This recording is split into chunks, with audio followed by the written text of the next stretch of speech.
வணக்கம். பரபரப்பு மீடியா செய்திகளுக்காக நான் நிரோஷன். லெபனானில் ஹெஸ்போல்லா இயக்கத்திற்கு எதிராக இஸ்ரேலின் தரைப்போர் 6 வாரங்களுக்கு முன்பு படியெடுத்ததிலிருந்து இஸ்ரேலின் தரைப்படை லெபனானில் மிக ஆழமான இடத்தை அடைந்துவிட்டது என்று லெபனான் அரசு ஊடகம் தெரிவித்துள்ளது. இதுவரை ஊடுருவிராத இடங்கள் வரை இஸ்ரேலிய தரைப்படை ஊடுருவிவிட்டது. அத்துடன் லெபனான் முழுவதும் விமான தாக்குதல்களை இஸ்ரேல் அதிகரித்துள்ளதாகவும் லெபனான் அரசு ஊடகம் கூறுகிறது. இன்று காலை கிழக்கு லெபனானில் பால்பெக் மாவட்டத்தில் உள்ள கிரீபே கிராமத்தின் மீது நடத்தப்பட்ட இஸ்ரேலிய விமான தாக்குதல்கள் காரணமாக 3 குழந்தைகள் உட்பட 6 பேர் கொல்லப்பட்டனர் மற்றும் 11 பேர் காயமடைந்தனர் என்று லெபனான் பொது சுகாதார அமைச்சும் தெரிவித்துள்ளது. கடந்த 24 மணி நேரத்தில் நடந்த தாக்குதல்களில் தெற்கு லெபனானில் 2 மருத்துவர்கள் கொல்லப்பட்டனர். மேலும் 4 மீட்பு பணியாளர்கள் காயமடைந்தனர். இருவரை காணவில்லை என்றும் அமைச்சு மேலும் கூறியது. தொடர்ந்து 5வது நாளாக பெய்ரூட்டின் தெற்கு புறநகர் பகுதிகளை குறிவைத்து இஸ்ரேலிய வான் தாக்குதல்கள் நடத்தப்பட்டன. ஆயுத கிடங்கு மற்றும் கட்டளை மையம் உட்பட ஹெஸ்போல்லா உள்கட்டமைப்பின் மீது தாக்குதல்கள் நடத்தப்பட்டதாக இஸ்ரேலிய ராணுவம் கூறியுள்ளது. லெபனான் தலைநகர் பெய்ரூட்டின் தெற்கு புறநகர் பகுதிகளில் வசிக்கும் பெரும்பாலானோர் வெளியேற்றப்பட்டனர் என்று லெபனான் ஊடகங்கள் கூறுகின்றன. அங்கு இப்போது கிட்டத்தட்ட யாரும் இல்லை. அங்கிருந்து இடம்பெயர்ந்து சென்ற ஒருவர் பாதுகாப்பு காரணங்களுக்காக தமது பெயர் அப்துல் என்று கூறிவிட்டு வெளியிட்ட தகவலில் மக்கள் திரும்பி சென்று பகலில் தங்கள் வீடுகள், அவர்களின் உடைமைகள் மற்றும் வர்த்தகங்களை சரிபார்த்தனர். ஆனால் அது இப்போது மிக கடினமாகிவிட்டது.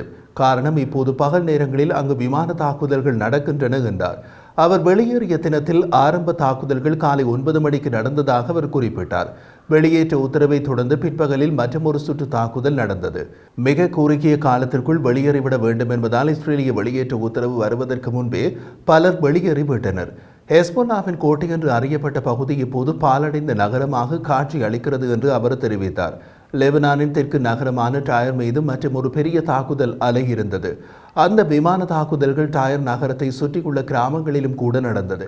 இவை எல்லாமே ஷியா மதப்பிரிவினர் அதிகமாக வசிக்கும் பகுதிகள். இன்று வரை தெற்கு லெபனானில் உள்ள குறைந்தது 15 கிராமங்களுக்கு இஸ்ரேலிய ராணுவம் வெளியேற்ற உத்தரவுகளை விடுத்துள்ளது. மக்கள் அந்த கிராமங்களை காலி செய்து கொண்டு வடக்கு நோக்கி செல்லுமாறு அறிவுறுத்தப்படுகிறார்கள்.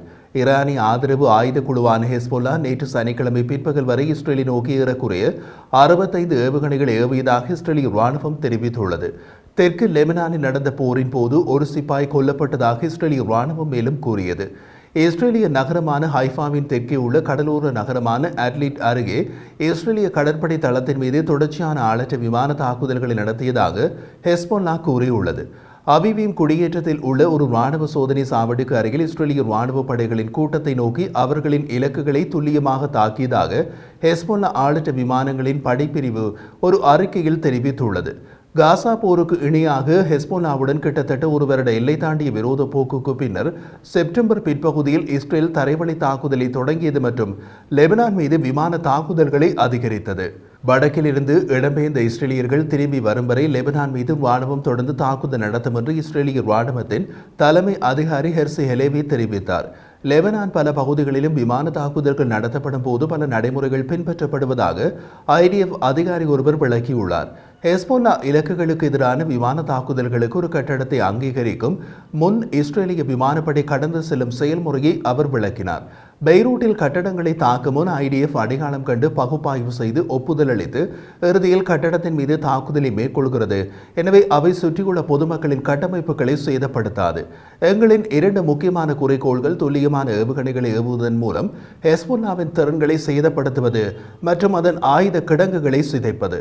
அவற்றில் பெரும்பாலானவை லெபனான் தலைநகர் பெய்ரூட்டின் புறநகர் பகுதி தாகியில் உள்ள பொதுமக்கள் இருப்பிடங்களின் மையத்தில் உள்ளன என்று IDFின் பெய்ரூட் தாக்குதல் பிரிவின் தளபதி கூறினார். கட்டடத்தின் அடித்தளத்தில் ஹெஸ்போல்லா ஏவுகணை சேமிப்பு இருந்தால் ராணுவ உளவுத்துறை இயக்குநரகம் அமான் கட்டடத்தை ஹெஸ்போல்லா ராணுவ நோக்கங்களுக்காக பயன்படுத்துவதாக முதல் படியாக குறிப்பிட வேண்டும். அதன் பின்னர் அங்குள்ள ஹெஸ்போல்லா ஏவுகணைகளால் இஸ்ரேலிய பொதுமக்கள் மற்றும் பிரதேசத்திற்கு ஏற்படும் ஆபத்து காரணமாக கட்டடத்தின் மீது தாக்குதல் நடத்த முடிவு செய்யப்படுகிறது.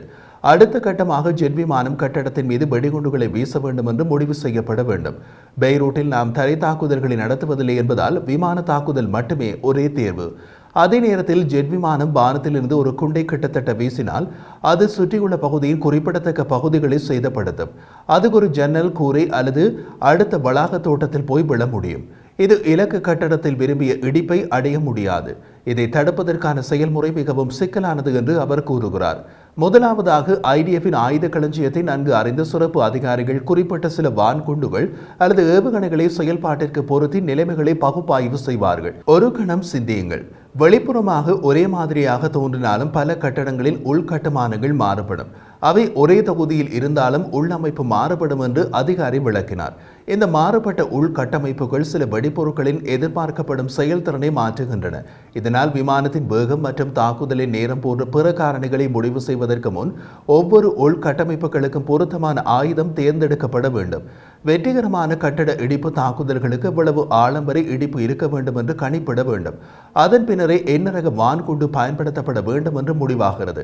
அடுத்த கட்டமாகவே தாக்குதலுக்கு அனுப்பப்பட வேண்டிய விமான ரகம் முடிவு செய்யப்பட வேண்டும். 3D இமேஜிங் உட்பட GPS இருப்பிடத்துடன் வெடிகுண்டு முன்கூட்டியே திட்டமிடப்பட்ட பின் தரையில் இருந்து சரியாக எந்த உயரத்தில் இருந்து வான்குண்டு வீசப்பட வேண்டும் என்று கணிப்பிடப்படுகிறது. இவ்வளவு நடைமுறைகளும் பின்பற்றப்பட்ட பின்னரே தாக்குதல் நடத்துவதற்காக விமானங்கள் இஸ்ரேலில் இருந்து புறப்பட்டு செல்கின்றன என்று அவர் முடித்தார்.